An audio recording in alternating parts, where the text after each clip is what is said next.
This is J. Martin Coe, author of Your Greatest Power, speaking to you on that very important subject, how to overcome discouragement. You will hear 10 very vital factors in dealing with discouragement. Everyone at some time or other becomes discouraged. The greatest names in history have found themselves discouraged from time to time. In fact, Professor James, who was one of America's greatest psychologists, was so discouraged at one time that he threatened to end it all. Therefore, it is a good idea to say to yourself that everyone gets discouraged from time to time. So the real problem is not that we get discouraged, but that we know how to deal with discouragement. Some time ago, there was a story told about the devil who was being punished. The court said to the devil, "Do you have anything to say before we pronounce judgment?" The devil said, "Yes. I know that you are going to take away all of my powers, but please, I beg of you, leave me with one. Leave me with the power of discouragement. I know then that I can defeat any man." Although this is just a story, it is easy to understand how important discouragement is. Therefore, let us now proceed to defeat this one factor which is a problem to every living person. The first and most discouraging factor in life is the answer to the problem, what are we living for? Some time ago I saw a television program in which this very question was asked. The man who asked the question was so depressed that he gave up his job and refused to work until he found out what we are here for. One day this man was walking down the street, stopped in front of a pet shop, and noticed in the window a small turnstile with a white mouse running around it. The man stopped to observe the action of the mouse. When the owner of the store came out and said, "That is the way we are," the man in the story went home. Now he was really discouraged. To think that man is an animal? But my dear friends, there is all the difference in the world between an animal and a person. The individual, first of all, has a mind. Because he has a mind, he is able to think. This the animal cannot do. Because man is able to think he has a future, the animal has no future. The reason, therefore, that we are here on this earth is to grow. You know how you'll feel when you see your bank book growing. You know how you'll feel when your bank book is not growing. However, there are so many ways to grow, not only financially, but mentally, spiritually, in being of service to your community, to your churches, and to your fellow men. Keep growing. Keep developing yourself, and life will be interesting, worthwhile, and will destroy discouragement in many, many directions. The second great discouragement in life is the fact that someone is constantly holding us back. We are constantly being reminded by friends and relatives to let well enough alone. The very common expression is, be yourself. How many times in the years gone by have you been told to be yourself? Almost every time you want to do something, the least bit out of the ordinary, or almost every time you desire to have something greater or bigger than it appears you can handle, immediately someone is quick to cry, "Oh, be yourself." Before long, this being yourself becomes a discouraging problem. Fear sets in. Worry takes over the mentality of the individual. Discouragement follows, and the individual becomes a defeated personality. We suggest that at all times make up your mind to be your better self. Always ask the question, am I being my better self? If you will continue to remind yourself to follow the guide of your being your better self, you will find things begin to come your way. You will find yourself growing stronger, more capable. You will find yourself undertaking many projects which you have hesitated about before. Instead of being discouraged, you will find yourself with a new wave of courage. You will find yourself with more confidence, with a greater ambition than ever before to accomplish that in life which means so much to you. Whenever you look in the mirror, keep reminding yourself that you want to be your better self. Keep telling yourself that it is important. Do it every day. Remind yourself constantly of the importance of being your better self. The third factor in dealing with discouragement is that of fear. So many people are filled with fear. Some have become so fearful that their entire life seems to be surrounded by the cloud of being afraid. It was Franklin Delano Roosevelt who said, "The only thing that we have to be afraid of is fear itself." What causes fear? Did you ever ask yourself? Robinson, in his book The Mind in the Making, tells us that fear is caused by ignorance and uncertainty. Simplified and breaking these words down, what do we have? Ignorance simply means not knowing. Uncertainty simply means not being sure. In other words, fear means not knowing and not being sure. Therefore, it is important to say to yourself, not that I am afraid, but there is something that I do not know and something that I am not sure of. It is perfectly possible in almost every situation to find out what there is that you do not know and are not sure of. Through books, through the use of libraries, through professional advice, you can eliminate the problem of not knowing and not being sure. Once you begin to deal with fear by this method you have just heard, you will no longer worry about this fear, and in its place will be the right kind of thinking to eliminate fear. How can we be so sure that we can eliminate fear? Many years ago they tried to find out how many or what fears a child is born with.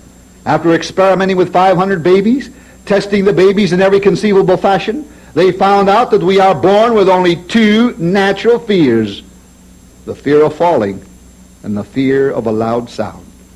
They tried to scare these babies in every conceivable fashion, but the babies would respond in no way whatsoever except in the fear of falling and the fear of a loud sound.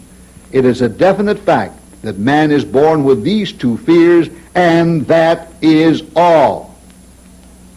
All other fears are man-made. If we made these fears, man can, through the same process of thinking, eliminate these fears. It is important, therefore, at all times to remind yourself of these two natural fears and stop making more fears for yourself.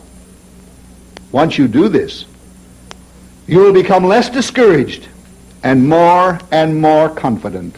The fourth discouraging factor in all of our lives is one that has slipped by us and succeeded in making our lives very miserable. This is the element of trying. You try to think of someone's name as familiar as your own, and the more you try to think of it, the more it gets away from you. The more you try to fall asleep at night, the more you stay awake. The more you try not to worry, the more you worry.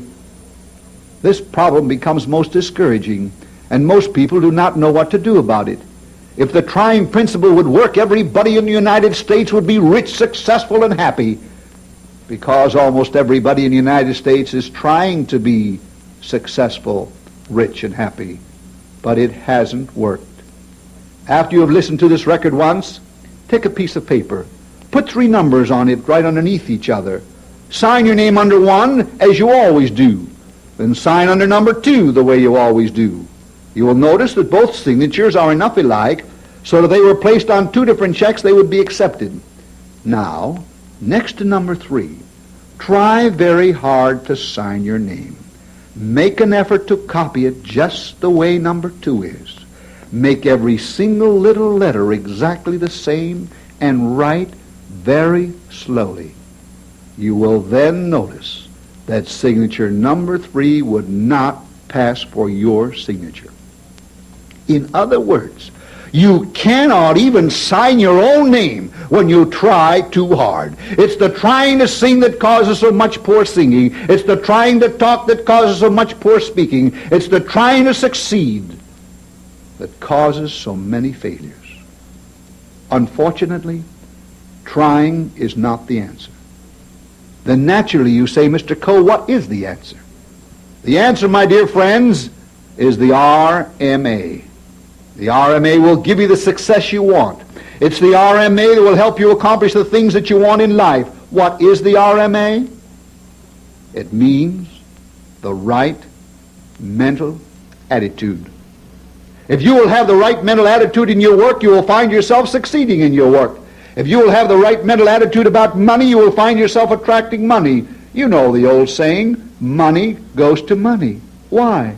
Because the man who is thinking right about money attracts money to himself. But the person who says he will never have any money, that he is one of God's blessed poor, that money is evil, this man will never attract money to himself.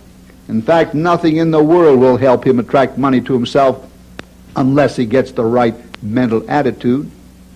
The starting point of success in any undertaking is the right mental attitude. As we go through life, we must constantly be aware of a very important factor. I am sure as long as we live in this great country, we will have everything we need. What does a person need? 3 meals a day, a place to sleep, clothes on his back, and a quarter in his pocket. We may not have everything we want, but that is also good, because once we have everything we want, we have no further desire to live. But most of our unhappiness and dissatisfaction in living comes from not having everything we want.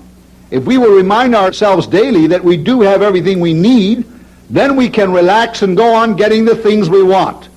But if we constantly aggravate ourselves because we are not getting the things we want, then life really becomes discouraging. We must remind ourselves constantly, many times a day, that we have everything we need. How does one achieve this right mental attitude? First, by changing his thinking. Second, by reading books that will help him think effectively, through courses of training that are offered, by listening to this record over and over again until he gets the feel that things are beginning to come his way. The fifth discouraging factor in one's life comes about when one is unable to grasp things easily and as quickly as other people. The first conclusion that a person comes to under these circumstances is he feels that somewhere along the line he does not have the brains. This is a common problem. It happened to me. When I was a boy in school, I had a lot of trouble. My grades were very ordinary, and had not my oldest brother stood over my head with a baseball bat, I probably never would have finished the second grade of high school. Fortunately for me, I came across the following remarkable story. For many years, doctors have tried to find out if there's a difference in people's brains. During the time of Napoleon, a group of doctors went to Talleyrand, who was one of the smartest men living in France. They said to him, "Talleyrand, we want you to do us a favor." "What is it?" he asked. These doctors said, "We would like to have your brain, of course, after your life is over, so that we may test and examine it and find out what there is about your brain that makes you so superior. If we can find out, we can change the mentality of the world." Talleyrand then sat down and wrote a letter, giving these doctors permission to take the brain out of his head after his life was over. Some years later, Talleyrand died. The doctors took the brain out of his head, brought it into the laboratory, and began to experiment with it. When the day's work was over, they placed the brain on a slab in the laboratory. It so happened that in this very same laboratory there was a student doctor who was also working with brains. The brain that he was working with happened to be that of a laborer. As he finished his day's work, he saw the one brain on the slab and decided that was the place to put them. So he put the brain of the laborer right next to the brain of the brilliant-minded man. When the senior doctors came the next day to continue their experiments, they saw these two brains and couldn't tell which was which. Yes, my friends, you have all the brains you will ever need. You can go just as far as you like with no one to hold you back but yourself. The sixth discouraging problem in life is the problem of criticism. From the time we are small until the time we go to our graves, we are subject to criticism. If one is unable to take criticism, his life will be a problem throughout the years. But if one is able to take criticism, then life could be much more enjoyable, much more interesting, and much less discouraging. Many years ago, there was an Italian newsboy selling newspapers on the streets of Chicago. One day he approached an elder lady and said, "Madam, would you buy a paper from me?" She turned around and said, "I wouldn't buy a paper from you, you dirty little wop."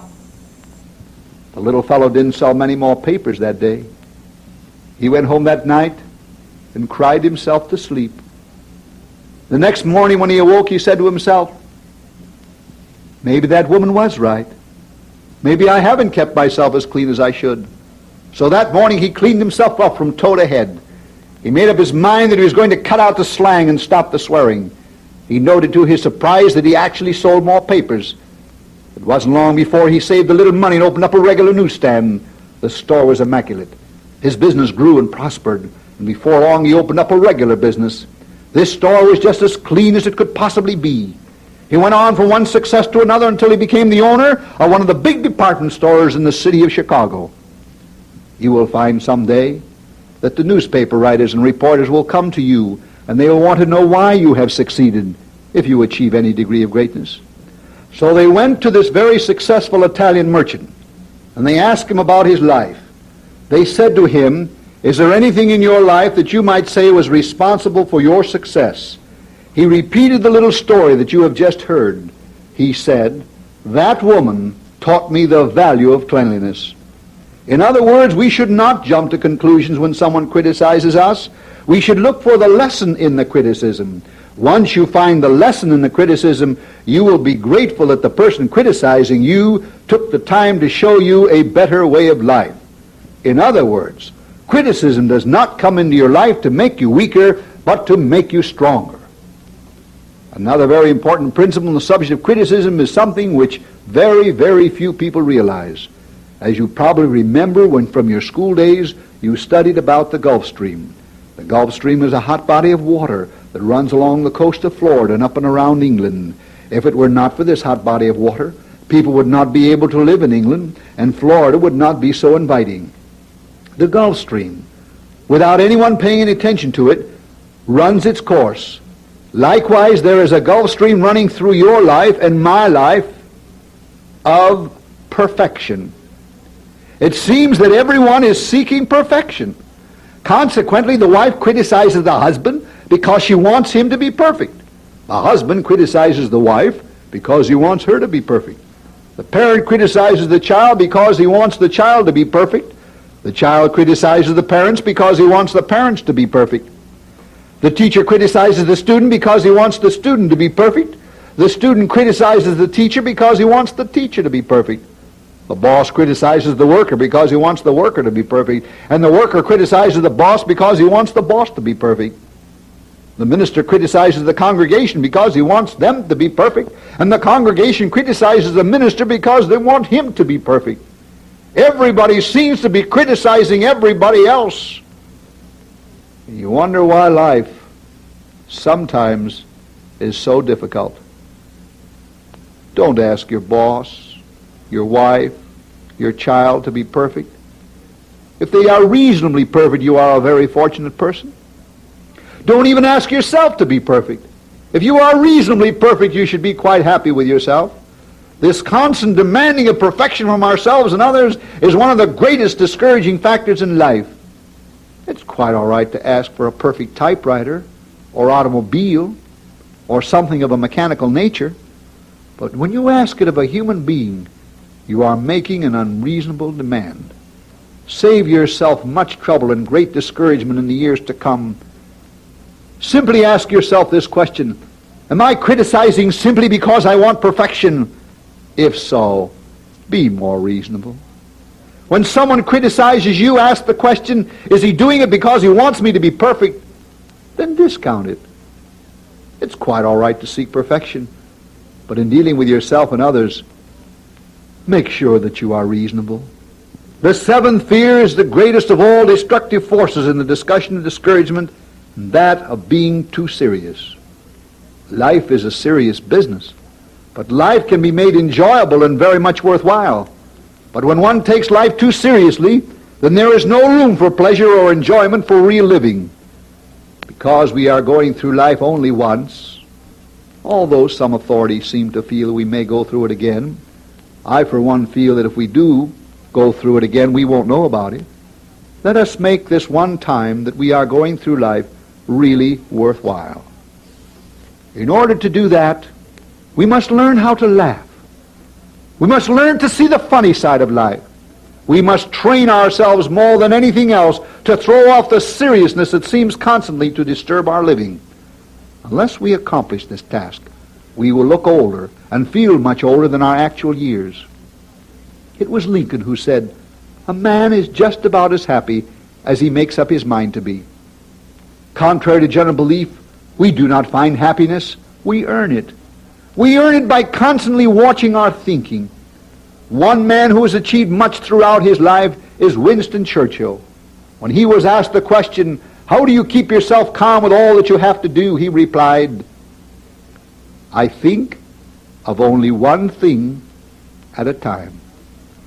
That is the monumental key to the right mental attitude. If you realize that you can think of only one thing at a time, then by thinking of something pleasant, you keep yourself pleasant. By thinking of something cheerful, you keep yourself cheerful. By thinking of something unhappy, you make yourself unhappy. And if you think of something discouraging, of course, you will find yourself discouraged.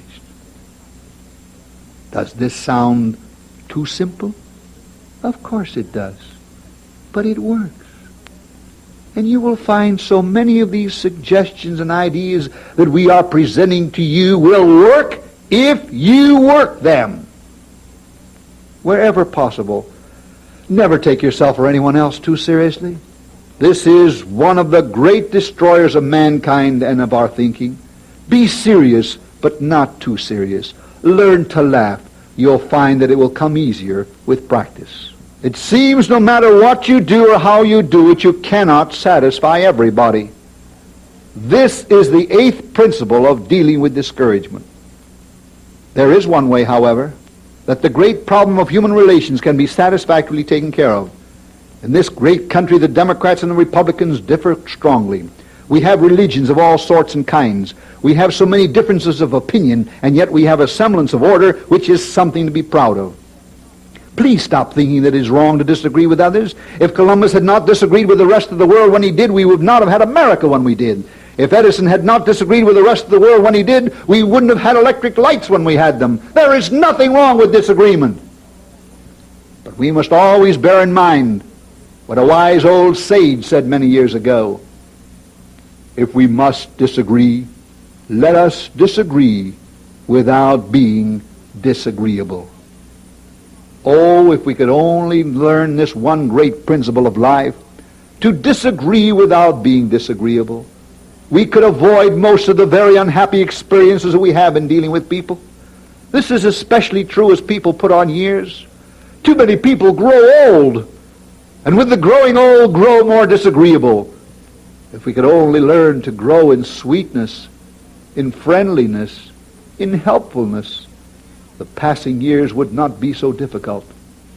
When we think of sweetness, we always associate it with childhood, because we see so little of it in people of advanced years.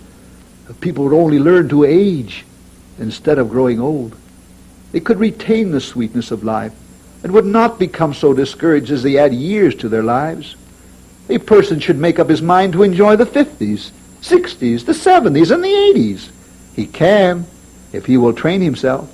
He can train himself to enjoy the later years in life as much as he did when he was much younger. A person in his 50s and the 60s now has lived long enough to be able to think so much better than a child of 12 or 14. It is important that we watch ourselves carefully so that we disagree without being disagreeable. When we can do that, we will never be alone. People will want us around. Children will have much greater respect for us, and more than anything else, we will have greater respect for ourselves. The 9th factor in dealing with discouragement is giving up too soon. Too many people allow themselves to become discouraged and then give up just before it is time to see success come their way. It was Albert Hubbard who said, "Many times there is just a line between success and failure." Too many people go right up to that line and then drop away. Had they kept right on going, they would have reached the other side, the success side. Remember the story of the man who ended his life by taking gas because some money that was coming to him did not come when it was supposed to? Thinking that the money was not forthcoming, he ended his life. The very next day, the check came in. But the classic story of quitting too soon is a story that Napoleon Hill tells in his famous book, Think and Grow Rich. Darby went out west and discovered a gold mine. He worked the mine with pick and shovel for several months, then came to the conclusion that this was not the right way to go about it. So he covered up the mine after staking his claim, went back to his home in the east, and there he talked to his friends and relatives and neighbors. He told them about the gold mine, explaining that if he had mining machinery, he and they would all make plenty of money. They agreed. They put up the money for the machinery. The machinery was bought and sent to the spot of the mine. The machinery was started, and just as Darby expected, there was plenty of gold. He started to pay off the debts on the land and on the machinery. He was just about ready to start to save some money for himself when the mine ran dry. Well, Darby thought, there is no sense in staying here anymore. So he called in a junk man, sold the machinery for junk, and threw the deed of the mine in with it. But it so happened that this junk man was no fool, and he called in a mining engineer. The engineer was to examine the mine and make out his report to the junk man. The junk man told the engineer that if the mine was worthless, he would break up the machinery and sell them for junk. But he wanted to be sure. The engineer went down into the mine, made a thorough search of the mine, and made out his report to the junk man. And what do you suppose he found? The report said that all the junk man had to do was find the secondary vein of gold, and he would find his gold mine if he would dig 3 feet deeper. The junk man started the machinery, and sure enough, 3 feet deeper, they found the secondary vein of gold, and the junk man became the millionaire. In the meantime, Darby had returned to his home in the East, and when he heard what happened to his gold mine, he almost lost his own mind. After a year, however, Darby recovered from this awful shock and went into another business. Every time he felt like quitting, he said to himself, "Wait a minute, Darby, wait a minute. You may be only 3 feet away from the very thing you want." With this awful, terrible experience behind him, Darby became a very wealthy man in another field of work. Remember, next time you want to quit anything, be very sure that you are not 3 feet away from the very thing you want. And now, finally, the 10th factor in dealing with discouragement is that of feeling that there is nothing that can be done about a given situation. Some years ago in the city of Chicago, a young newspaper reporter was called in by his boss and told that if he did not go out and bring in some stories that he would be fired from his job. The young man left the paper that night, fearful of losing his job, and proceeded to get himself drunk. He got so drunk that he wound up lying on the curb, dead drunk. As he lay there, he noticed the manhole of a sewer being raised, and coming out of the sewer were 3 people. One was dressed like a prince, one was dressed like a king, and one was dressed like a princess. When he saw all this, he thought surely he was having hallucinations. He picked himself up and finally wiggled his way home. The next morning he went downstairs and bought a morning paper. In screaming headlines he read, "The Big Chicago Theater Fire." These 3 people were not hallucinations. They were real people. What happened was that a fire broke out in the theater. These 3 people were downstairs in the basement. When they heard there was a fire in the theater proper, they opened the door and noticed that it led into the sewer. They continued in the sewer until they saw a manhole, then came up to the street through the manhole. I am sure that you see the point of this story. Just as those 3 people found a way out of that theater fire, so you will find there is always a way out of your trouble. If you keep yourself calm, you will find the right way out. If you let yourself get upset and excited, you will find the wrong way out. Yes, as awful and as destructive as discouragement can be, there is always a way out, a better way out, a better way of life, and a better mental attitude to make life worth the living. And now I would like to close with a classic story that tells so much to all of us. The story is told about 2 frogs. They were playing around a vat of cream. Before they realized what had happened, they both fell into the vat. One of the frogs, after swimming for a while, said, "This will never do. I'll never get out of this mess." So he sank to the bottom, and that was his end. The second frog said, "No. I'll keep swimming until I don't have an ounce of strength left." So he kept on swimming and swimming and swimming, and finally the vat of cream turned into a vat of butter. Then the second frog found himself sitting high and dry on top of the vat of butter.